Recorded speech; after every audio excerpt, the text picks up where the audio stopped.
Hello students, welcome to my YouTube channel. जैसे कि आप सब स्क्रीन पे देख रहे हो कि जो केंद्रीय विद्यालय है संगठन रायपुर से, जिनका रीजनल ऑफिस रायपुर में है, ठीक है। तो ऑफिशियली आप देख सकते हो पूरा एक क्वेश्चन बैंक दिया गया है एमसीक्यू के लिए, जो टर्म 1 के एमसीक्यू है उनके लिए, ठीक है। और सेशन भी यही वाला सेशन है।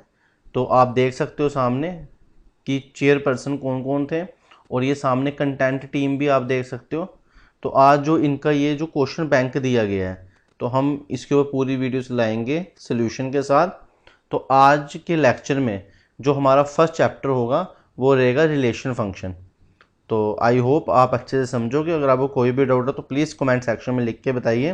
तो मैं आपका टाइम वेस्ट ही करूँगा, सीधे चलते हम अपने रिलेशन फंक्शन की पीडीएफ पे। क्वेश्चन दिया गया आपको, एक सेट दिया गया है A1 2 3। तो आपके पास जो सेट है वो क्या है, A1 2 3। और आपको एक रिलेशन दिया गया है। रिलेशन के अंदर बच्चों कौन कौन से एलिमेंट है, 1 1 1 2 2 2 2 3 और 3 3। तो ये आप क्वेश्चन में भी देख सकते हो। और आपको बोला गया इनमें से कौन सा ऑप्शन है, रिफ्लेक्सिव है, सिमेट्रिक है, ट्रांसिटिव है या इक्विवेलेंस है। तो जैसे कि आप सबको पता है, सबका मीनिंग आपको पता है, रिफ्लेक्सिव का मीनिंग भी पता है कि डबलेट होना चाहिए, सेम सेम होना चाहिए। सिमेट्री का मीनिंग अगर 1 2 है तो उसका उल्टा 2 1 होना चाहिए। तो ट्रांसिटिव का मीनिंग भी बताओ, जो तीनों होते हैं उनको इक्विवेलेंस बोलते हैं। तो ये आपके पास फर्स्ट क्वेश्चन है। तो रिफ्लेक्सिव बच्चों कब होता, जब आपके पास क्या होता, 1 के लिए 1 1 होता है, 2 2 भी है और 3 3 भी है। तो आप बोल सकते हो रिफ्लेक्सिव है। अब सिमेट्री कब होगा, जब 1 2 का उल्टा 2 1 भी इसमें होगा, मगर आप देख सकते हो इसके अंदर 1 2 है मगर 2 1 नहीं है। तो आप बोल सकते हो ना ये इक्विवेलेंस है, क्योंकि इक्विवेलेंस तब होता है जब ये सब होते हैं, ना ये सिमेट्रिक है। तो ये क्या होगा, रिफ्लेक्सिव है, ठीक है। तो फर्स्ट क्वेश्चन का आपका आंसर है रिफ्लेक्सिव रिलेशन। आई होप आपको अच्छे से समझ आ गया होगा। नेक्स्ट क्वेश्चन चलते हैं स्टूडेंट्स। अब हम सेकंड क्वेश्चन देखेंगे। फंक्शन इसमें आपको दिया है 3x - 2। अब आप चेक करोगे 1 1 है या नहीं। तो स्टूडेंट्स 1 1 के लिए क्या करेंगे, एक बार x1 डाल लेंगे एक एलिमेंट और एक बार x2 डाल लेंगे एलिमेंट, और इन दोनों को इक्वल इक्वेट कर देंगे। आप देख सकते हो 2 2 कैंसिल, और फिर आप देख सकते हो 3x1 इज इक्वल टू किसके इक्वल आया, 3x2। 3 3 कैंसिल, तो x1 is equal to x2।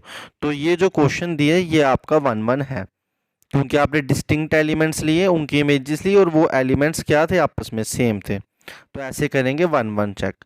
और आप देख सकते हो डी ऑप्शन में नाइदर 1 1 है तो वो भी नहीं आएगा, बी ऑप्शन में मैनी 1 है वो भी नहीं आएगा, क्योंकि मैनी 1 तब होता है जब 1 1 नहीं हो, मगर ये क्वेश्चन हमारा 1 1 है। अब हम ऑन टू चेक करेंगे। आपने क्या करना है, y को fx ले लेना है और फिर fx की प्लेस में फंक्शन डाल दिया। अब आपने कोशिश करनी है इधर से x निकालने की। तो 2 उस तरफ चला गया, +2/3। और आप देख सकते हो ये जो y +2/3 आया ये रियल नंबर में बिलोंग करेगा। क्यों, क्योंकि ये आपका रैशनल नंबर है और ये डिफाइंड भी है, क्योंकि डिनोमिनेटर में 3 है। तो जब भी आपको कोई डिफाइंड वाला नंबर मिल जाए तो आप बोलोगे वो ऑन टू भी है, ठीक है। वो क्या है, ऑन टू भी है। बाकी आपको एमसीक्यू में कुछ करने की ज़्यादा ज़रूरत नहीं है। तो फर्स्ट ऑप्शन में लिखा है कि ये 1 1 भी है और ऑन टू भी है, तो फर्स्ट ऑप्शन ही इसका राइट आंसर होगा। आई होप आपको ये क्वेश्चन समझ आया होगा। तो बच्चों अब हम चलते हैं अपने नेक्स्ट क्वेश्चन में।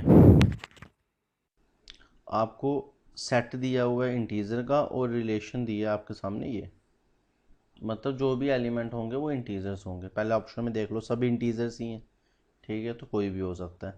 अगर ऑप्शन में कोई ऐसा होता पॉइंट में तो हमने पहले उसको रिजेक्ट कर देना था। तो रिलेशन में दिया वो ए बी लेने हैं आपने, such that A² plus B² आपका 25 आना चाहिए। तो अब आप दिमाग लगाओ, ए और बी इंटीजर होने चाहिए, तो पहला तो सबके दिमाग में आता है 0 के साथ 5, क्योंकि 0 का स्क्वायर और 5 का स्क्वायर को प्लस करोगे तो 25 आएगा। जब आप स्क्वायर कर रहे हो तो माइनस से कोई फ़र्क नहीं पड़ेगा, 0 -5 भी आ जाएगा। अब इनके उल्टे भी आ जाएंगे, 5 0 भी आ जाएगा और -5 और 0 भी आ जाएगा। ऑप्शंस पे देखो, इन्होंने क्या पूछा हुआ है क्वेश्चन में, डोमेन निकालना है। और डोमेन बच्चों रिलेशन क्या होती है, फर्स्ट एंट्री होती है। तो 0 तो आएगा ही आएगा, ठीक है। तो फर्स्ट ऑप्शन में 0 नहीं है, तो आपने फर्स्ट को रिजेक्ट कर देना है, ठीक है। फिर -5 भी आ रहा है, आप देख सकते हो फर्स्ट एंट्री, तो सेकंड ऑप्शन में माइनस नहीं है, तो आपने सेकंड को भी रिजेक्ट कर देना है, ठीक है। अब देखते हैं, ये हो गया 0 के साथ, 1 के साथ बन नहीं सकता, 3 के साथ बनेगा, 3 और 4, 3 का स्क्वायर 4 का स्क्वायर प्लस करो 25, -3 और 4, फिर उल्टा 4 3 4 -3, फिर दोनों माइनस कर लो तब भी बन जाएगा। तो 3 4 प्लस माइनस भी आएंगे, तो देखो इसमें 0 भी आ रहा है, 3 भी आ रहा है, 4 भी आ रहा है, 5 भी आ रहा है, माइनस भी आ रहे हैं, ये तीन सब आ रहे हैं। तो 3 4 0 5 के साथ ही बनेगा, आप देख सकते हो। 6 के साथ कभी बन नहीं सकता क्योंकि 6 का स्क्वायर पहले ही 36 हो जाता है। 7 के साथ बन नहीं सकता, 8 के साथ बन नहीं सकता क्योंकि इन सबके स्क्वायर 25 से बड़े हैं। तो इसका जो करेक्ट ऑप्शन है वो सी है। करेक्ट ऑप्शन क्या है, सी। तो ये आपका थर्ड क्वेश्चन का आंसर है। आई होप आपको अच्छे से समझ आ गया होगा। तो जो आपका थर्ड क्वेश्चन है उसका करेक्ट आंसर आपके पास क्या है, सी। अब हम करेंगे आपका फोर्थ क्वेश्चन नंबर फोर्थ। और आप देख सकते हो क्वेश्चन नंबर फोर्थ में क्या दिया हुआ है आपको। क्वेश्चन नंबर फोर्थ में आपको दिया हुआ है, आपको एक रिलेशन दिया हुआ है आर नेचुरल नंबर के ऊपर, मतलब जो भी एलिमेंट लेने हैं वो नेचुरल नंबर लेना है। तो आप सबसे पहले ऑप्शन में देखो सब नेचुरल नंबर है, तो कोई भी एलिमिनेट नहीं हो सकता है। फिर जो रिलेशन है वो ये दिया है, और देखो इस रिलेशन में क्या बोला है, जो बी है वो 6 से बड़ा है, ठीक है। मतलब जो सेकंड एंट्री है वो 6 से बड़ी है। अब देखो सबकी सेकंड एंट्री देखो, और आप देख सकते हो जो फर्स्ट ऑप्शन है उसकी सेकंड एंट्री 6 से छोटी है, तो फर्स्ट ऑप्शन तो आएगा ही नहीं। फिर क्या बोला हुआ है, जो फर्स्ट एंट्री है वो कैसे मिलेगी, सेकंड में से 2 माइनस करने के बाद। तो जो सेकंड ऑप्शन है इसका सेकंड है 8, इसमें से अगर आप 2 माइनस करो तो 3 नहीं मिलता है, सेकंड भी नहीं आएगा। अब आप देख सकते हो 10 में से 2 माइनस करो 8 मिलता है, और 8 में से भी 2 माइनस करो 6 मिलता है।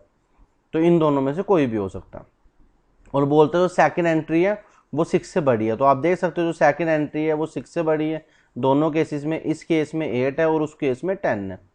तो इस क्वेश्चन के हिसाब से दोनों ही करेक्ट ऑप्शन है, ऑप्शन नंबर सी और ऑप्शन नंबर डी, क्योंकि इस क्वेश्चन में कुछ मिस्टेक ही हुई है। और बच्चों अगर आपने अपनी एनसीईआरटी अच्छे से पढ़ी है तो आपको याद होगा ये जो सेम क्वेश्चन है ये आपका एनसीईआरटी से लिया गया है, ठीक है। उसके एमसीक्यू जो लास्ट में होते हैं उधर से लिया गया है ये क्वेश्चन, और उसमें कुछ और ऑप्शन थे, इसमें कुछ मिस्टेक कर दी है। और अगर यही ऑप्शन दिए तो ये दोनों के दोनों ठीक हैं। क्यों, क्योंकि जो फर्स्ट एंट्री 6 है वो कैसे मिल रही है, 8 से 2 माइनस करके। जो सेकंड एंट्री जो सेकंड में 8 है वो भी कैसे मिल रहा है, 10 में से 2 माइनस करके। और आप देख सकते हो जो सेकंड एंट्री है दोनों केसेस में 6 से बड़ी है, तो दोनों ठीक है, ठीक है। आप बुक में देखना एनसीईआरटी में जो फोर्थ ऑप्शन होगा वो कुछ और होगा, तो उसमें एक ही ऑप्शन आएगा। आई होप आपको ये क्वेश्चन नंबर फोर्थ समझ आ गया होगा, ठीक है। तो इस क्वेश्चन नंबर फोर्थ के जिस हिसाब से आपको क्वेश्चन दिए हुए हैं उस क्वेश्चन के हिसाब से दो आंसर हैं, कौन से, सी और डी, दोनों ठीक है, ठीक है। जो सी और डी है वो आपके दोनों के दोनों करेक्ट हैं, मगर आपको मैंने बोला एनसीईआरटी बुक में देखना कौन सा ऑप्शन इनमें से मिसिंग है, तो उस हिसाब से कर लेना।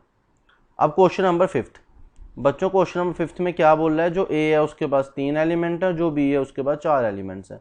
तो ये आपके पास सेट ए है, ये आपके पास सेट बी है। जो ए है उसके पास कितने एलिमेंट्स हैं, 3 एलिमेंट्स है, 1 2 3। और जो बी है उसके पास कितने हैं, 4, 1 2 3 और 4, ठीक है। फिर बोलते हैं नंबर ऑफ इंजेक्टिव फंक्शंस। आपको याद होगा इंजेक्टिव फंक्शन क्या होते हैं, जो 1 1 हो। जिन फंक्शन को 1 1 बोलते हैं उन्हीं को क्या बोलते हैं, इंजेक्टिव। अब बच्चों एक चीज़ सोचने वाली है, अगर आपका फंक्शन 1 1 है, अगर आपका फंक्शन क्या है 1 1, तो डिस्टिंक्ट एलिमेंट्स की डिस्टिंक्ट इमेज होंगी, अलग एलिमेंट्स की अलग इमेज, ऐसे बनेगी मैपिंग। तो मतलब ये जो आपका फर्स्ट एलिमेंट है, ये जो आपका कौन सा एलिमेंट है, फर्स्ट एलिमेंट है, इसके पास कितने ऑप्शन है जुड़ने के लिए, एक फर्स्ट के साथ, फिर सबके साथ 1 2 3। मतलब जो फर्स्ट एलिमेंट है उसके बाद कितने वेज हैं, जो फर्स्ट एलिमेंट है उसके बाद कितने वेज हैं आपके पास जुड़ने के लिए, 4 वेज हैं। ठीक है, तो पहले एलिमेंट के कितने वेज हैं, 4 वेज। ठीक है, जब आपने जोड़ दिया, सपोज आपने फर्स्ट को इस पहले वाले से जोड़ दिया, अब सेकंड की बारी आई, आपको तो सेम वाले से जोड़ नहीं सकते क्योंकि 1 1 है, तो सेकंड के लिए कितने ऑप्शन है, 3, 1 2 3, तो सेकंड के लिए 3 वेज हैं।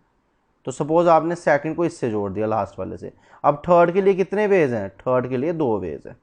ठीक है, तो आपके पास ये आ गया, इस क्वेश्चन में टोटल इंजेक्टिव फंक्शन बनेंगे, पहले के पास 4 वेज, सेकंड के पास 3 वेज, थर्ड के पास 2 वेज। तो आप जब सबको मल्टीप्लाई करोगे तो आपका 24 आंसर आएगा।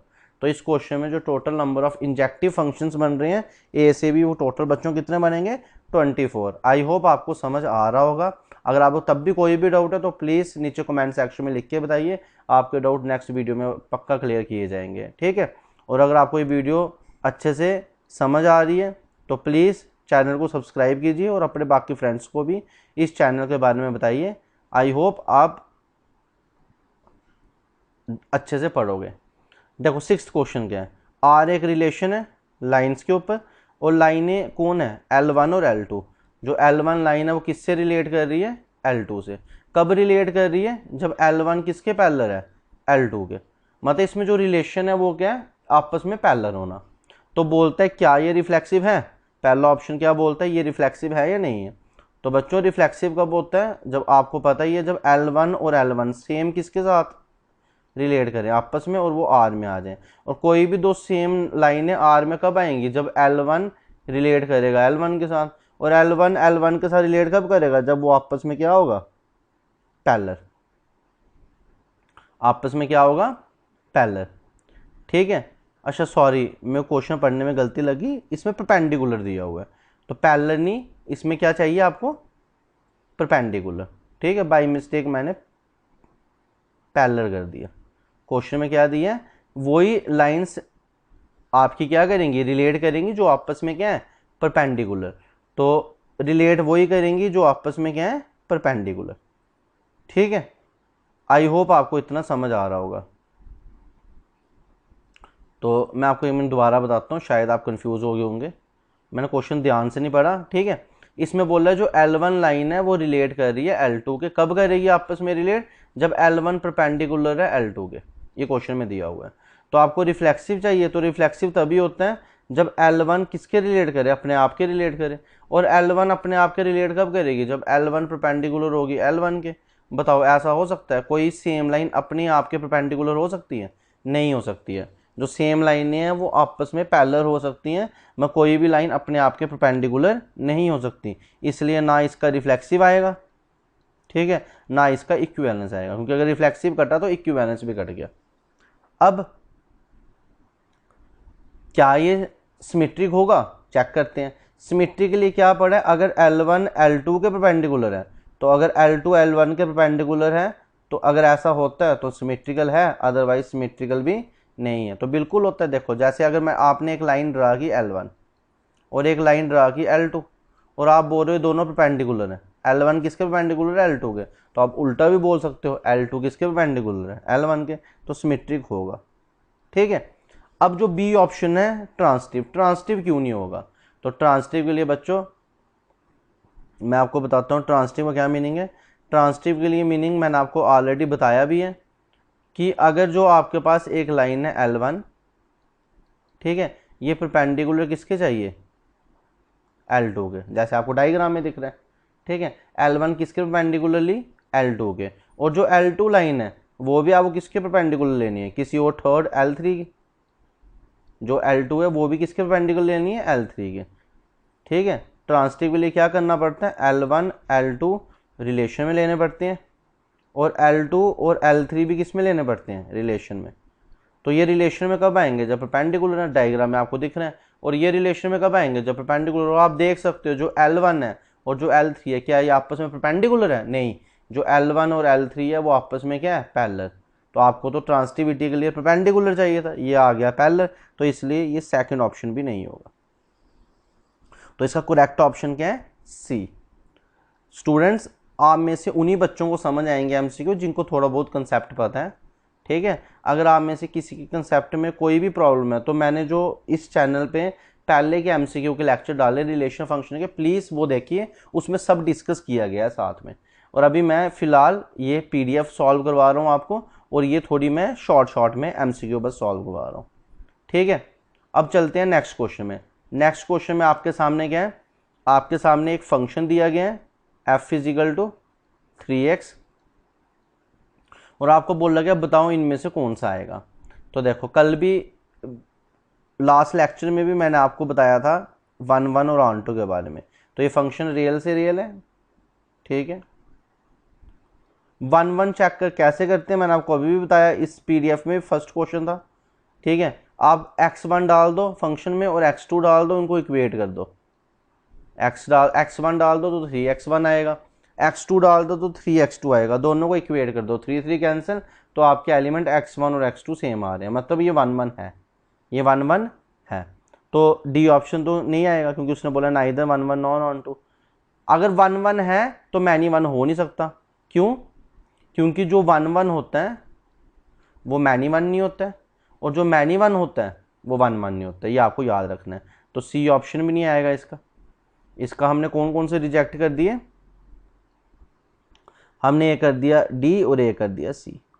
अब ऑन टू की बारी है, तो मैंने आपको अभी भी बताया था ऑन टू जल्दी से जल्दी कैसे चेक करते हैं। ऑन टू कैसे चेक करते हैं, आप इसको वाई के ऐड कर दो, फंक्शन को कर दिया, फिर फंक्शन लिख लो, लिख लिया, फिर उससे एक्स निकाल दो, निकाल दिया, y/3। और देखो क्या ये डिफाइंड है, बिल्कुल डिफाइंड है, क्योंकि डिनोमिनेटर में ज़ीरो नहीं बन रहा है। क्या ये रियल नंबर है? बिल्कुल रियल नंबर है, इसके अंदर आएगा, तो ये ऑन टू भी होगा। तो ये जो क्वेश्चन नंबर 7 है इसका फर्स्ट ऑप्शन, ये 1 1 भी होगा और ऑन टू भी होगा, ना ये बी, ना ये सी और ना ये डी। अगर आपको तब भी कोई डाउट आता है तो प्लीज़ नीचे कमेंट सेक्शन में आप मेरे से पूछ सकते हो। तो ये आपके 7 क्वेश्चन हो गए। अब चलेंगे 8th क्वेश्चन में। तो 8th क्वेश्चन क्या है, सिंपल सा क्वेश्चन है, एक रिलेशन दिया हुआ है ए सेट से बी सेट पर, और बोल रहा है वो आर्बिट्ररी सबसेट किसका होगा। तो आपको पता है रिलेशन की डेफिनेशन बोलती है relation is a subset of Cartesian product.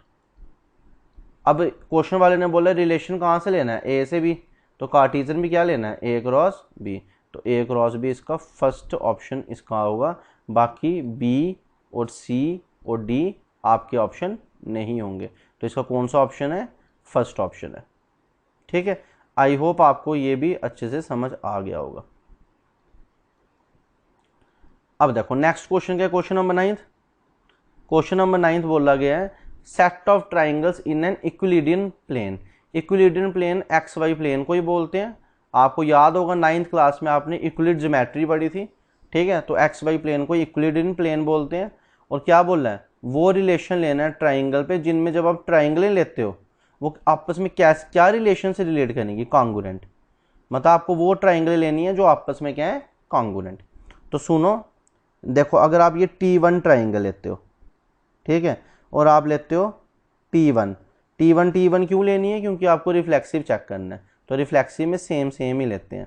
और आपको पता है T1 हमेशा कॉन्ग्रुएंट किसकी होती है, T1 के। क्यों, ऐसा क्यों? कॉन्ग्रुएंट का मीनिंग होता है अगर एक फिगर को उठा के आप दूसरी फिगर पे रखो तो वो उसको प्रॉपर्ली कवर करे। तो अगर ट्राइंगलें ही सेम है, T1 और T1 अगर दोनों सेम ही तो है ना, दोनों T1 है, तो अगर आप एक को दूसरे के ऊपर रखोगे तो वो तो कॉन्ग्रुएंट होनी है, तो ये रिफ्लेक्सिव है, ये रिफ्लेक्सिव है। दूसरा केस, अगर T1 T2 के कॉन्ग्रुएंट है, दोनों ट्राइंगल लग गए और दोनों आपस में क्या है, कॉन्ग्रुएंट, तो T2 भी T1 के क्या होगी, कॉन्ग्रुएंट, इसमें कोई भी शक नहीं है।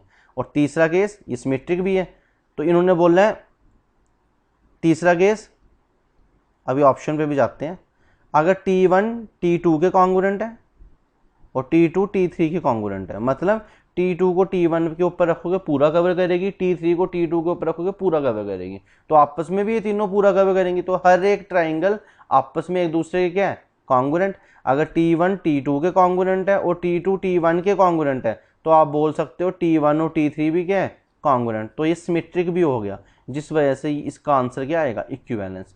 ये रिफ्लेक्सिव भी है, सिमेट्रिक भी है और ट्रांसिटिव भी है, ना ए आएगा, ना बी आएगा और ना डी आएगा, सी इसका आंसर होगा। आई होप आपको ये भी अच्छे से समझ आया होगा, ठीक है। तो ये आपके 9 क्वेश्चंस हो गए। अब हम चलेंगे नेक्स्ट क्वेश्चन पे। स्टूडेंट्स नेक्स्ट क्वेश्चन है हमारे पास question number 10। Question number 10 important question है। क्या पूछा है? Maximum number of equivalence relation on a set this. तो ये करने से पहले मैं आपको एक कंसेप्ट बताऊंगा जिसका नाम है बेल्स ट्राइंगल। क्या नाम है? Bells triangle. क्योंकि हम एमसीक्यू कर रहे हैं तो हम शॉर्टकट ही देखेंगे। तो ये जो कंसेप्ट है ये बस इक्विवेलेंस रिलेशन काउंट करने के लिए लगता है। तो बच्चों क्या करना है, सबसे पहले आपने इसमें इधर फर्स्ट लाइन पे 1 लिखना है। ठीक है, तो आपने क्या लिख दिया? पहले 1 लिख दिया, फिर 1 के नीचे 1 लिखना है। ठीक है, फिर आपने 1 + 1 को 2 करके इधर लिखना है। ठीक है, आपको समझ आ गया होगा। अब क्या करना है, थर्ड लाइन पे जो ये एलिमेंट आप लिख चुके हो 2, इसको दोबारा से लिखना है। ठीक है, फिर 1 + 2 3 लिखना है, और फिर 2 + 3 ये वाले 2 + 3 5 लिखना है। रुक जाना है क्योंकि अभी 5 के ऊपर कुछ है ही नहीं प्लस करने को। अब नेक्स्ट लाइन में आपको क्या करना है, 5 लिखना है। लिखना कौन सा है? जो लास्ट होता है। नेक्स्ट लाइन में क्या लिखना है? 5। अब 5 + 2 7, 7 + 3 10, और 10 + 5 15। रुक जाना है, अब लास्ट एलिमेंट आया 15। अब आपको 15 लिखना है। 15 + 5 20, 20 + 7 27, 27 + 10 37, और 37 + 5 कितना आ गया? 52। ठीक है, और रुक जाना है। तो ऐसे ऐसे आपको आगे 52 लिखना है, फिर प्लस करते जाना है। अब ये लिखने के बाद मैं आपको कंसेप्ट समझाता हूँ क्या होगा बच्चों। अब देखो, जो ये फर्स्ट रो है ये n = 1 के लिए है, जो सेकंड है ये n = 2 के लिए, ये जो थर्ड है n = 3 के लिए, और जो फोर्थ है वो n = 4 के लिए, और जो फिफ्थ है वो n = 5 के लिए। अब क्या बोलते हैं इस डायग्राम से, अगर आपके पास total number of element set के अंदर 1 है तो उसके इक्विवेलेंस रिलेशन टोटल कितने बनेंगे? 1। ये आंसर है। ठीक है, फिर दूसरा क्या बोलता है, अगर आपके टोटल नंबर ऑफ एलिमेंट्स 2 हैं तो उसके total number of equivalence relation कितने बनेंगे? ये जिसको सर्कल मारा है 2। मगर अगर आपके पास टोटल नंबर ऑफ एलिमेंट्स 3 हैं तो उसके टोटल इक्विवेलेंस रिलेशन कितने बनेंगे? जिसको सर्कल मारा है 5। अगर आपके टोटल नंबर ऑफ एलिमेंट्स 4 हैं सेट के अंदर, मतलब 1 2 3 4, तो टोटल इक्विवेलेंस रिलेशन कितने बनेंगे? 15। अगर आपके total number of elements set में 5 हैं तो टोटल इक्विवेलेंस कितने बनेंगे? 52। तो आई होप आपको समझ आ गया होगा। तो इस क्वेश्चन में हमारे पास टोटल एलिमेंट्स कितने हैं? 3। ये ऑप्शन था आपके पास। ठीक है, आपके पास टोटल एलिमेंट्स कितने दिए थे? 3। तो ये वाला टोटल एलिमेंट्स कितने हैं? 3। तो इस केस में इक्विवेलेंस रिलेशन कितने बन रहे हैं आपके? 5। तो इसका ऑप्शन नंबर डी करेक्ट है। आई होप आपको ये समझ आ गया होगा। अब हम चलेंगे नेक्स्ट क्वेश्चन पे। बच्चों नेक्स्ट क्वेश्चन है हमारे पास क्वेश्चन नंबर 11। आपको रिलेशन दिया हुआ है, इधर रियल नंबर लिखा हुआ है, रियल नंबर में, और ए रिलेट कर रहा है बी से। ठीक है, तो बोला गया जो एलिमेंट है वो बी से रिलेट कब करेगा? जब जो फर्स्ट एंट्री ए है वो बड़ा होगा किससे? बी से, तो तभी ही रिलेट करेगा। तो आपको चेक करना है इनमें से कौन सा ट्रू है। तो इसको जनरल ही चेक करना पड़ेगा। जब आपको रिफ्लेक्सिव चेक करना है तो बच्चों रिफ्लेक्सिव के लिए क्या चाहिए? ए को ए से ही रिलेट करवाना है। तो आप क्या लिख सकते हो? A is greater than equal to a, बिल्कुल लिख सकते हैं। ये हमेशा क्या होगा? ट्रू होगा। तो ये रिफ्लेक्सिव है। अब जहाँ पे नॉट रिफ्लेक्सिव लिखा है उसको हमें ख़त्म करना है। तो सी भी उड़ा, डी ऑप्शन भी उड़ा। ठीक है, क्योंकि दोनों में क्या लिखा था? Not reflexive, not reflexive. ये रिफ्लेक्सिव है तो फर्स्ट भी हो सकता है और सेकंड भी हो सकता है। अब ये मैं आपको तरीका बता रहा हूँ एमसीक्यू कैसे सॉल्व करते हैं। अब सिमेट्री के लिए क्या करना होता है, अगर ए बी से रिलेट कर रहा है तो आपको बताना होता है बी भी ए से क्या करेगा? रिलेट। अगर ए बी से रिलेट कर रहा है तो ए बड़ा होगा बी से। तो क्या मैं ऐसा लिख सकता हूँ बी भी बड़ा होगा ए से? ना, आप बोलोगे बी क्या होगा? Less than equal to. तो ये सिमेट्रिक नहीं है। जब ये सिमेट्रिक नहीं है तो क्या ये इक्विवेलेंस होगा? ये इक्विवेलेंस भी नहीं होगा। तो एक ही ऑप्शन रहा, ऑप्शन नंबर बी। तो आप बाद में चेक करना ये ट्रांसिटिव भी होगा। क्यों? अगर ए बड़ा है बी से, बी बड़ा है सी से, तो ए भी बड़ा होगा किससे? सी से। तो ये ट्रांसिटिव भी होगा, मगर ना सिमेट्रिक होगा ना रिफ्लेक्सिव होगा। तो आपको एमसीक्यू ऐसे ही करने हैं जैसे मैं कर रहा हूँ, एलिमिनेट करके, तो अच्छे से जल्दी सॉल्व हो जाएंगे। अगर आप टाइम वेस्ट करोगे, क्वेश्चन की तरह सॉल्व करोगे, तो आपके लिए ये टास्क मुश्किल हो जाएगा। ठीक है? और आपको एमसीक्यू ऐसे भी पढ़ने चाहिए क्योंकि आगे आपको एंट्रेंसेस देने हैं। अगर आपको कोई बोलता है कि एमसीक्यू नहीं पढ़ने, क्या करने हैं पढ़ के, तो वो तो गड़बड़ ही है। तो आपको तो पढ़ने पड़ेंगे। ठीक है? अब क्वेश्चन नंबर हम 12th करेंगे। तो क्वेश्चन नंबर 12th आपके सामने है। क्वेश्चन नंबर 12th में आपको ए दे दी है 1 2 3 और ये रिलेशन दी है और बोल रहा है बताओ इनमें से कौन से ऑप्शन ठीक है। तो रिफ्लेक्सिव होगा, जब 1 1 भी होना चाहिए है, 2 2 भी होना चाहिए, 3 3 भी, तो रिफ्लेक्सिव है। अब जहाँ पे नॉट रिफ्लेक्सिव लिखा है तो उसको ख़त्म करेंगे। नॉट रिफ्लेक्सिव कहीं लिखा है? चेक कर लो, नहीं लिखा है, तो रिफ्लेक्सिव तो है। सिमेट्रिक का तब होगा जैसे 1 2 है तो 2 1 भी इसके अंदर ही होना चाहिए, मगर 2 1 इसके अंदर नहीं है तो सिमेट्रिक नहीं है। तो इधर सी ऑप्शन में सिमेट्रिक लिखा हुआ है तो ये नहीं आएगा। ठीक है? अब सिमेट्रिक नहीं है, रिफ्लेक्सिव है। ठीक है? हमारे पास दो रिजल्ट आ गए, ये रिलेशन रिफ्लेक्सिव है मगर सिमेट्रिक नहीं है। भाई ट्रांसिटिव की बारी। देखो ट्रांसिटिव क्या होता है, जैसे आपके पास 2 3 है और 1 3 है। ठीक है? इनमें ट्रांसिटिविटी चेक नहीं होगी क्योंकि सेकंड एंट्री और फर्स्ट एंट्री क्या होनी चाहिए? सेम। तो ट्रांसिटिव हम कैसे चेक करेंगे वो भी मैं आपको बता देता हूँ। ये देखो, जैसे आपने इधर पहले चेक करो आप ट्रांसिटिव, जैसे आपके पास 1 2 है तो आपको वो ढूंढना है जो 2 से स्टार्ट है। तो मेरे को सामने देखा 2 3, तो 2 से स्टार्ट है, 2 2 कैंसिल, 1 3 इसके अंदर है। फिर 1 2 के साथ और कौन है 2 से स्टार्ट? 2 2, तो 1 2 लिखा, 2 2 लिखा। ठीक है? 2 और 2 कैंसिल, 1 2 भी है, तो 1 2 के लिए ट्रांसिटिव है। सबके लिए चेक करना, सबके लिए होना चाहिए। फिर 2 3, अब आपको वो ढूंढना जो 3 से स्टार्ट है, वो एक ही है, तो 2 3 लिखा, 3 3 लिखा, 3 3 कैंसिल, तो 2 3 फिर आ गया, 2 3 भी है इसके अंदर। ठीक है? अब और कौन सा है आपके पास? 1 3। अब 1 3 के लिए वो ढूंढना है जो 3 से स्टार्ट है, वो एक ही है, तो 3 3 कैंसिल करोगे, 1 3 फिर इसके अंदर है। ठीक है? अगर आप में से किसी को ट्रांसिटिविटी चेक करने में डाउट है तो प्लीज़ जो पहले मैंने लेक्चर अपलोड किए हैं उनको देखिए एमसीक्यू के, आपके डाउट क्लियर हो जाएंगे। और बताओ, और कोई 1 1 के लिए कौन सा पेयर बनता है? 1 2, तो 1 2 ही बनेगा, है इसमें। 1 1 के लिए 1 3, ये भी है। 2 2 के लिए कौन बनता है? 2 3, तो 2 2 कैंसिल करोगे, 2 3 आएगा, और कोई भी नहीं। 3 3 के लिए कौन बनता है? कोई भी नहीं। 1 2 के लिए कौन बनता है? 2 3, तो 2 2 कैंसिल करोगे, 1 3 है। ठीक है? और 2 3 के लिए कौन बनता है? 3 से स्टार्ट होने वाला ये है, तो ये भी है। फिर 1 3 के लिए कौन बनता है? 3 से स्टार्ट होने है। तो आप देख सकते हो, चेक कर दिया हमने, ये सब जगह क्या है? ट्रांसिटिव भी है, तो ये ट्रांसिटिव भी है। ठीक है?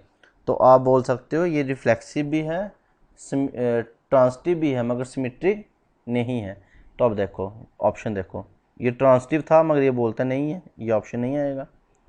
बोलता है नाइदर रिफ्लेक्सिव नॉर सिमेट्रिक, तो ये भी नहीं आएगा।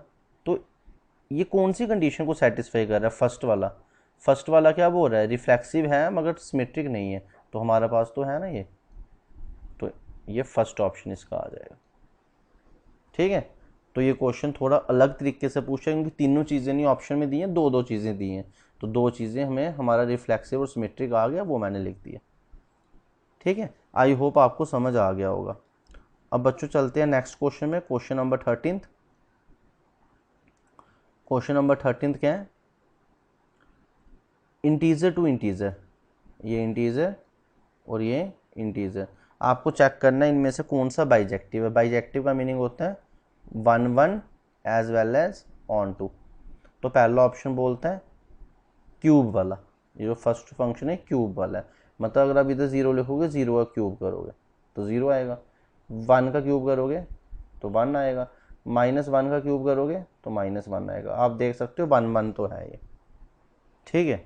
1 1 तो है क्योंकि डिस्टिंक्ट एलिमेंट्स के डिस्टिंक्ट इमेजेस बनेंगे। आपने 2 का क्यूब किया तो 8 आएगा। ठीक है।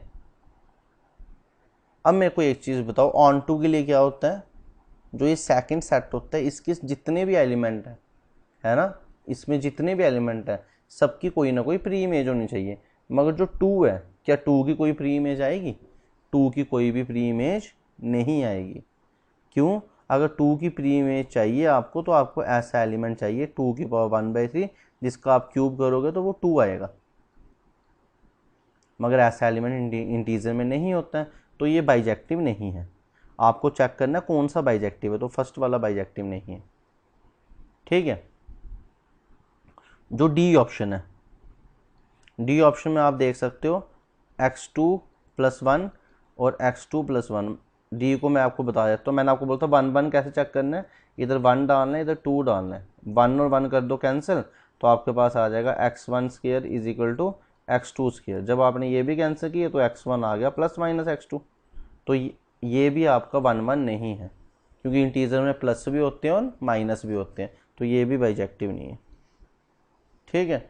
अब देखते हैं अब कौन सा आ गया। अब जो सी वाला है इसको उठाओ, इसमें 1 1 चेक करो तो 2x1 + 1 = 2x2 + 1। 1 और 1 करो कैंसिल, 2 2 करो कैंसिल, 1 1 तो है। मगर जब ऑन टू को चेक करना है तो y को क्या लेट करना है, 2x + 1। ये y चला गया उस तरफ, y - 1/2। आप देख सकते हो ये रैशनल नंबर है फ्रैक्शन में, तो फ्रैक्शन वाले नंबर इंटीजर में नहीं होते हैं, तो ये भी नहीं ऑप्शन है। तो बाइजेक्टिव कौन सा हुआ, बी ऑप्शन। बच्चों ये मैंने आपको वो तरीका बताया जिससे आप जल्दी से जल्दी एमसीक्यू कर सकते हो। एमसीक्यू ऐसे ही सॉल्व होते हैं ताकि आपके सब अटैम्प्ट हो जाए। अगर आप एमसीक्यू में पूरे सॉल्व करने बैठे तो मैं आपको एक चीज़ बता देता हूँ, एमसीक्यू में पेपर ही आपका अटैम्प्ट नहीं होगा। तो जो मैं आपको बता रहा हूँ बस वैसे ही करो, सब एमसीक्यू निकल जाएंगे। ठीक है। उसके बाद आपका आ गया 14th क्वेश्चन। 14th क्वेश्चन क्या है, सेट ऑफ नेचुरल नंबर्स पे, और बोल रहा है वो रिलेट कर रहे हैं, एन रिलेट कर रहा है एम से। कब? जब एन फैक्टर होगा एम का। एन किसका फैक्टर है, एम का। एन किसका फैक्टर है, एम का। और साथ में लिखा हुआ है अगर एन एम का फैक्टर है, मतलब 2 किसका फैक्टर है, 8 का, है ना। तो इसका मीनिंग है जो 2 है वो 8 को डिवाइड करता है, इसलिए इन्होंने बोला जो एन है वो एम को क्या करेगा, डिवाइड करेगा। तो आपको चेक करना है इनमें से कौन सा होगा। तो फिर वही बात है, रिफ्लेक्सिव के लिए क्या आना चाहिए, एन डिवाइड्स एन, वो तो करता ही है, तो ये रिफ्लेक्सिव है। तो आप देखो कहीं लिखा है नॉट रिफ्लेक्सिव, कहीं नहीं लिखा है, तो रिफ्लेक्सिव है। दूसरा, अगर एन एम को डिवाइड कर रहा है तो सिमेट्री के लिए एम को भी एन को डिवाइड करना चाहिए, मगर ऐसा नहीं होता है। क्यों? अगर 2 डिवाइड कर रहा है 8 को तो 8 2 को डिवाइड नहीं करता है, तो ये सिमेट्रिक नहीं है। ठीक है। तो सिमेट्रिक नहीं है, पहले में सिमेट्रिक लिखा है तो ये नहीं आएगा, दूसरे में सिमेट्रिक लिखा है ये नहीं आएगा, तीसरे में इक्विवेलेंस लिखा है तो ये भी नहीं आ सकता। तो कौन सा ऑप्शन है इसका, डी ऑप्शन। तो ऐसे करते हैं एमसीक्यू, हमें क्यों चेक करना है बाकी, हम सीधे आगे किस ऑप्शन पे, डी ऑप्शन पे। तो आई होप आपको ये लेक्चर समझ आ रहा होगा। ठीक है। तो मेरी कोशिश वही है कि आपके नंबर अच्छे आ जाएं, आपके एमसीक्यू सब क्लियर हो जाए। तो अगर आपको तब भी कोई डाउट है तो प्लीज़ कमेंट सेक्शन में मेरे को ज़रूर बताइएगा। ठीक है। सेट दिया 1 2 3 4 5। बच्चों ये सेट दिया है जिसके अंदर क्या एलिमेंट्स हैं आपके पास, 1 2 3 4 5। और आपको बोला गया है कि जो ए सेट है वो कैसे मिलेगा, इन दोनों के कार्टीजन प्रोडक्ट से, एस क्रॉस एस से। अब आपको एक रिलेशन डिफाइन करना है ए पे, और आपको रिलेशन दिया हुआ है। अब बच्चों का कार्टीजन प्रोडक्ट है, क्या आपके पास कार्टीजन प्रोडक्ट, तो उसके जो एलिमेंट्स होंगे वो ऑर्डर पेयर की फॉर्म में ही होंगे। तो एक एलिमेंट ए बी की फॉर्म में होगा और दूसरा सी डी, ऐसे बहुत सारे एलिमेंट्स होंगे। ठीक है। कितने एलिमेंट्स होंगे, देखो अगर 5 एलिमेंट है तो इसके एलिमेंट्स होंगे 5 × 5, 25 एलिमेंट्स होंगे। अब हमें इतने 25 नहीं बनाने, हमें जनरल करना है। ठीक है। तो आपको रिलेशन आप ध्यान से समझो, तो रिलेशन क्या बोला हुआ है, अगर ए बी ऑर्डर पेयर, क्योंकि एलिमेंट ऑर्डर पेयर है, वो रिलेट करेगा किसके साथ, सी डी के साथ। कब करेगा, जब ए × डी और बी = सी सेम आएगा। अगर आप इसको ध्यान से समझो, ये आपने ए बी लिखा, ये आपने सी डी लिखा, कब करेगा, जब क्रॉस मल्टीप्लाई सेम आएगा। ठीक है। A D = B C. तो आपको पहला क्या दिया हुआ है बच्चों, रिफ्लेक्सिव दिया हुआ है। क्या ये रिलेशन रिफ्लेक्सिव ओनली है, क्या ये सिमेट्रिक ओनली है, क्या ये ट्रांसिटिव ओनली है, या ये इक्विवेलेंस है। तो अभी हम देख लेते हैं कैसे करेंगे। बच्चों रिफ्लेक्सिव के लिए क्या होता है कि जो एफ बी है वो अपने आप के साथ ही रिलेट होना चाहिए। एफ बी अपने आप के साथ ही क्या होना चाहिए, रिलेट। तो मैंने आपको क्या बताया, आपको दोनों ऑर्डर पेयर ऐसे लिखनी है, एफ बी और एफ बी, और क्रॉस मल्टीप्लाई देखना है क्या सेम आ रहा है। और आप देख सकते हो एफ बी का किसके इक्वल आता है, एफ बी के, तो ये आ रहा है, इसका मतलब ये रिफ्लेक्सिव है। तो बच्चों अब सेकंड हम चेक करेंगे क्या ये सिमेट्रिक है या नहीं। तो आपको पता है सिमेट्रिक कब होगा, अगर आपके पास जो एफ बी है और आप बोलो वो रिलेट कर रहा है सी डी से, ये आप लिख के चलो, और आप प्रूव करो कि जो सी डी है वो भी रिलेट करना चाहिए एफ बी से। अगर आप ऐसा कर लो तो ये सिमेट्रिक भी होगा। ठीक है, तो अभी देखते हैं इस क्वेश्चन को। देखो इसकी डायग्राम बनाते हैं, ये ए बी है और ये सी डी है, ये आपको लिख के चलना है। तो क्रॉस मल्टीप्लाई, इसका मीनिंग ये मैं लिख के चलूँगा, ये मैं लिख के चल रहा हूँ, ठीक है। करो क्रॉस मल्टीप्लाई, ए डी और बी सी सेम, तो इसका मीनिंग है जो ए डी है और जो बी सी है वो सेम है, क्वेश्चन की डेफिनेशन है। अब आपको प्रूफ क्या करना है, C D relate to A B, तो आपको बी सी और ए डी को सेम करना है, तो आप इसको लिख तो सकते हो ना, B C is equal to A D, कोई फर्क पड़ेगा नहीं पड़ेगा, ठीक है। और आप इसको ऐसे भी लिख सकते हो, C B is equal to D A. तो आप देख सकते हो कि अगर हम ऐसे लिखें सी डी और ए बी, तो आप देख सकते हो क्रॉस मल्टीप्लाई सेम आ रहा है, तो ये ट्रू है, ये सिमेट्रिक भी है। तो ये रिलेशन इन्होंने बोला है रिफ्लेक्सिव ओनली, इसका मीनिंग क्या हुआ, सिर्फ रिफ्लेक्सिव ही होगा। मगर आपने देखा रिफ्लेक्सिव भी है और सिमेट्रिक भी है, तो ये ओनली रिफ्लेक्सिव भी कैंसिल हो गया, ओनली सिमेट्रिक भी कैंसिल हो गया, ये दोनों थे। अब ये बोलते हैं ओनली ट्रांसटिव, सिर्फ ट्रांसटिव ही होगा, मगर ऐसा नहीं है, रिफ्लेक्सिव भी है सिमेट्रिक में, तो ये भी कैंसिल हो गया। तो ये बच्चों कौन सा आ गया, इक्विवेलेंस रिलेशन। इसका करेक्ट क्या है, इक्विवेलेंस रिलेशन। आई होप आपको ये क्वेश्चन अच्छे से समझ आ गया होगा। बच्चों 16th क्वेश्चन आपके सामने है। 16th क्वेश्चन में आपको एक्स दिया है, वाई दिया है, और फंक्शन एक्स से वाई दिया है। तो इसमें थोड़े कम एलिमेंट्स हैं, तो हम डायग्राम बना लेंगे। ये एक्स है और ये आपका क्या है, वाई। एक्स के अंदर क्या एलिमेंट दिया है, -1 0 1, और वाई के अंदर क्या दिया है, 0 और 2, आप देख सकते हो, ठीक है। तो बच्चों आपको फंक्शन क्या दिया हुआ है, आपको फंक्शन दिया हुआ है y is equal to 2 into x की पावर 4, और आपको पता है y को क्या बोलते हैं, f of x is equal to 2x4। जब आप x को -1 डालो तो क्या आएगा, 2 -1 का 4, तो 2 इंटू 1 2 आएगा। तो इसका जो आंसर आएगा 1 किसके साथ जुड़ेगा, 2 के साथ, ठीक है। जब आप 0 डालो, x की प्लेस में डालो 0, तो 0 किसके साथ जुड़ेगा, 0 के साथ। और जब आप 1 डालो तब भी क्या आएगा, 2 आएगा। तो बच्चों आप जब इस क्वेश्चन को देखोगे ध्यान से, तो ये आपको ऐसी डायग्राम देखेगी, ठीक है, ये जो अभी बनी लेटेस्ट, ठीक है। तो अब आपने बताना है इनमें से क्या है। तो मेरे को बताओ, क्या डिस्टिंक्ट एलिमेंट्स की डिस्टिंक्ट इमेजेस आ रही हैं। आप चेक करो कि जो आपका एलिमेंट -1 है और जो 1 है, ये दोनों आपस में तो डिस्टिंक्ट है, मगर इन दोनों की इमेजेस कितनी आ रही है, 2। तो क्या ये 1 1 हो सकता है, ये 1 1 नहीं होगा, ठीक है। तो इसमें लिखा है पहले ऑप्शन में 1 1, तो ये ऑप्शन भी कैंसिल। दूसरे में लिखा है 1 1 इंटू, ये भी कैंसिल, क्योंकि 1 1 होगा नहीं, मैनी 1 होगा, यहाँ तो सी आएगा यहाँ तो डी आएगा। अब ऑन टू देखते हैं, आप देख सकते हो जो ये वाला सेट है, इसके जितने भी एलिमेंट है सबकी प्री इमेज है, all elements has pre image, तो ये ऑन टू भी है। तो ये 1 1 नहीं है मगर ऑन टू है, इसका मीनिंग है 1 1 नहीं है तो ये मैनी 1 है, और ऑन टू भी है, तो ये सी ऑप्शन आएगा। अगर बाई चांस ऐसा होता, ये 1 1 भी नहीं होता और ऑन टू भी नहीं होता, आपको पता होगा जो ऑन टू नहीं होता है वो कौन सा फंक्शन होता है, इनटू, तो फिर आपका फोर्थ ऑप्शन आना था। तो फिलहाल ये क्वेश्चन आपका 1 1 नहीं है, अगर 1 1 नहीं है तो मैनी 1 है, और ऑन टू है, तो इसका आपका सी ऑप्शन आएगा। आई होप आपको ये अच्छे से समझ आया होगा। फ्रेंड्स अब 17th क्वेश्चन करेंगे।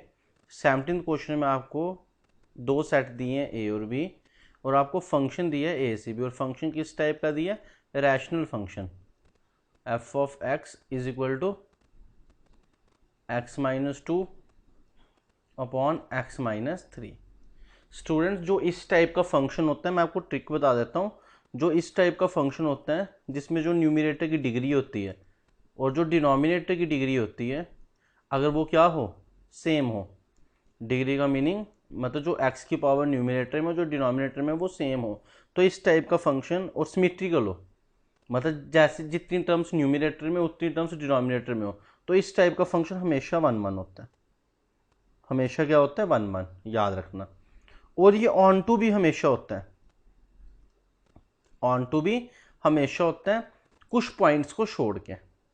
ठीक है, अब वो पॉइंट्स क्या है वो मैं आपको भी इस क्वेश्चन में बताता हूँ, और कैसे वन वन और ऑन टू चेक करते हैं वो भी हम देख लेते हैं।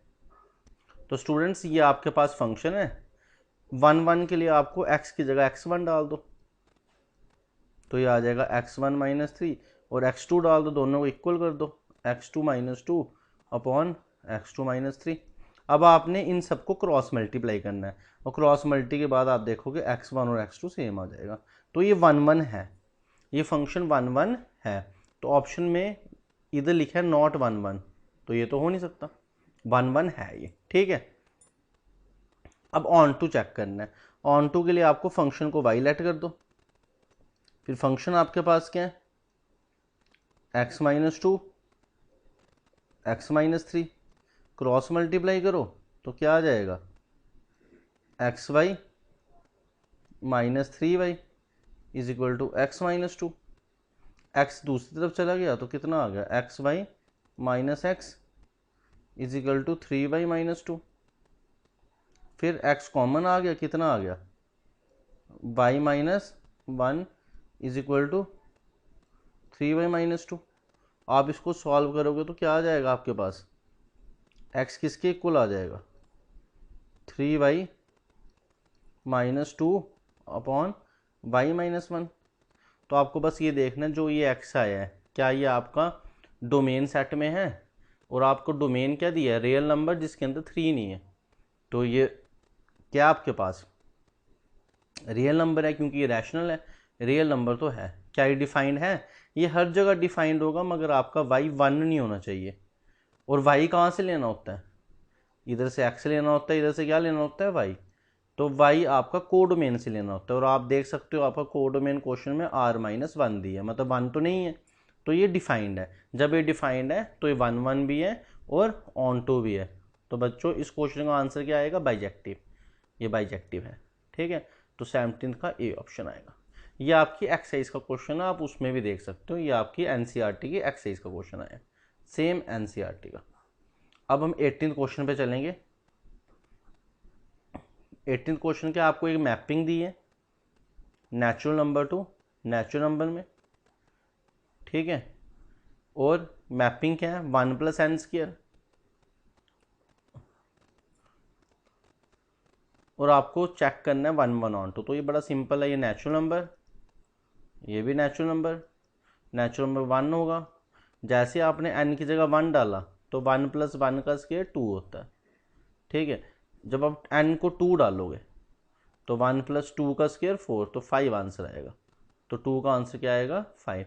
तो आप देख सकते हो डिस्टिंक्ट एलिमेंट्स की डिस्टिंक्ट इमेजेस आएंगी। तो ये क्वेश्चन वन वन तो है। आप जैसे जैसे थ्री डालोगे तो आपका 10 आएगा, थ्री का स्क्वायर 9, तो अलग अलग एलिमेंट्स की अलग इमेजेस आ रही हैं। तो ये आपका फंक्शन वन वन तो है, क्योंकि डिस्टिंक्ट की डिस्टिंक्ट आ रही है। फिर मगर जब आप इस वाले कोडोमेन को देखोगे, जो सेकंड सेट है आपका कोडोमेन, जब आप इसको देखोगे, इस कोडोमेन वाले को देखोगे, तो इस नेचुरल नंबर के अंदर वन एलिमेंट है जिसकी कोई भी प्री इमेज नहीं आएगी, तो ये ऑन टू नहीं है। तो आप क्या बोलोगे, फर्स्ट ऑप्शन नहीं आएगा, ऑन टू ये भी नहीं आएगा, वन वन है बट नॉट ऑन टू, तो इसका सी ऑप्शन आएगा। ठीक है, आई होप आपको ये अच्छे से समझ आ गया होगा। अब हम नेक्स्ट क्वेश्चन करते हैं बच्चों, क्वेश्चन नंबर 19। क्वेश्चन नंबर 19 में आपको एक फंक्शन दिया है, कहाँ से, रियल टू रियल, और क्या दिया गया function, x cube minus one. ठीक है, तो आपको चेक करना है क्या ये वन वन है। तो वन वन कैसे चेक करते हैं, x cube minus one is equal to x two का क्यूब माइनस वन। ठीक है, तो अब क्या करोगे, ये वन और वन कैंसिल हो गया, एक्स वन क्यूब और x2 क्यूब, क्यूब क्यूब भी कैंसिल हो गया, x1 और x2, क्यूब में प्लस माइनस नहीं आता, तो ये 1 1 है। ठीक है, ये 1 1 फंक्शन है, तो फर्स्ट ऑप्शन हो सकता है। ठीक है, मगर 4 तो कभी नहीं हो सकता क्योंकि 1 1 है। अब ऑन टू चेक करना है, तो ऑन टू के लिए इसको y लेट कर दो, 1 इस तरफ चला गया तो y plus 1 is equal to x cube, फिर x क्या निकला, y प्लस 1 का होल पावर 1/3, ये आपका x निकल गया। अब आपको ये चेक करना है कि जो आपका x निकला ये डिफाइंड है, ये तो हमेशा डिफाइंड है क्योंकि इसके डिनोमिनेटर में 1 है, ये तो हमेशा डिफाइंड है, और ये रियल नंबर भी होगा। क्यों? क्योंकि आप y को कुछ भी डाल दो, अगर नेगेटिव भी डालते हो y को, -2 + 1 नेगेटिव भी डालते हो, मगर जो पावर है वो 1/3 है, और 1/3 कम्प्लेक्स नहीं बनाती। ठीक है, जो 1/3 है वो कम्प्लेक्स नंबर नहीं बनाती है। तो ये आपका बाइजेक्टिव फंक्शन है, ये आपका 1 1 भी है और ये आपका ऑन टू भी है, तो इसका ऑप्शन आएगा सी। ठीक है, क्योंकि फर्स्ट तो सिर्फ बोलता है 1 1, सेकंड से बोलता है ऑन टू, ये दोनों है। आई होप आपको ये क्वेश्चन समझ आया होगा। बच्चों नेक्स्ट क्वेश्चन में चलते हैं। नेक्स्ट क्वेश्चन आपके पास क्वेश्चन नंबर 20। क्वेश्चन नंबर 20 क्या बोलता है, आपको एक फंक्शन दे दिया जाता है और आपको उस फंक्शन में क्या बोला जाता है कि आपने जो फंक्शन लेना है वो कहाँ से लेना है, 0 इन्फिनिटी से कहाँ पे लेना है,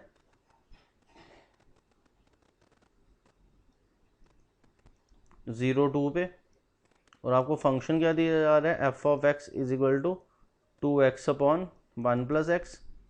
आपको चेक करना है 1 1 वगैरह है या नहीं है। तो 1 1 कैसे चेक करेंगे देख लेते हैं। ठीक है, 1 1 के लिए मैंने आपको बताया x1 डाल दो और x2 डाल दो, करो क्रॉस मल्टीप्लाई। जैसे आपने क्रॉस मल्टीप्लाई किया तो आया 2x1 + 2x1 कस किया। ठीक है, सॉरी इधर x2 डालना है ना, तो क्या आएगा 2x1 + 2, जब आप क्रॉस मल्टीप्लाई करोगे 2x1 + 2x1 x2 is equal to, जब वो दूसरी तरफ से करोगे तो 2x2 + 2x1 x2, ये x1 x2 ये x1 x2 कैंसिल, तो 2x1 is equal to 2x2, दोनों का 2 भी कैंसिल, तो ये 1 1 है। तो इसमें neither 1 1 nor onto cut जाएगा, नॉट 1 1 भी कट जाएगा क्योंकि 1 1 है। अब आपको ऑन टू चेक करना है। ऑन टू कैसे चेक करते हैं, y is equal to 2x/1 + x। अब इससे x निकालना है, तो y + yx is equal to 2x, 2x इस साइड आ जाएगा, तो yx - 2x कितना आ जाएगा, इज इक्वल टू -y। तो आपने x कॉमन ले लिया, y - 2 is equal to -y, तो x आपका निकला -y/y - 2। तो मेरे को एक चीज़ बताओ, जो आपने ये y लेना होता है, ये एक्चुअल में y कहाँ से लेना होता है, कोडोमेन से। और कोडोमेन में आप देखो क्या क्या ले सकते हो, 2 भी ले सकते हो क्योंकि क्लोज इंटरवल है, 0 भी ले सकते हो। तो जैसे आपने y को 2 लिया, तो जैसे 2 वाला केस लिया भाई, तो आपका x क्या बन जाएगा, -2/0, तो इन्फिनिटी बन गया, डिफाइंड ही नहीं है, 2 पे डिफाइंड ही नहीं है, तो ये फंक्शन 2 पे ऑन टू नहीं है। तो जैसे ये 2 पे ऑन टू नहीं है, तो आप क्या बोलोगे, ये 1 1 तो है मगर ऑन टू नहीं है। फर्स्ट ऑप्शन इसका करेक्ट आंसर होगा। आई होप आपको ये क्वेश्चन भी समझ आया होगा। तो प्लीज़ अगर आपको समझ आया तो चैनल को लाइक कीजिए और इस चैनल को सब्सक्राइब कीजिए और अपने फ्रेंड्स के साथ भी ये वीडियो शेयर कीजिए। ठीक है।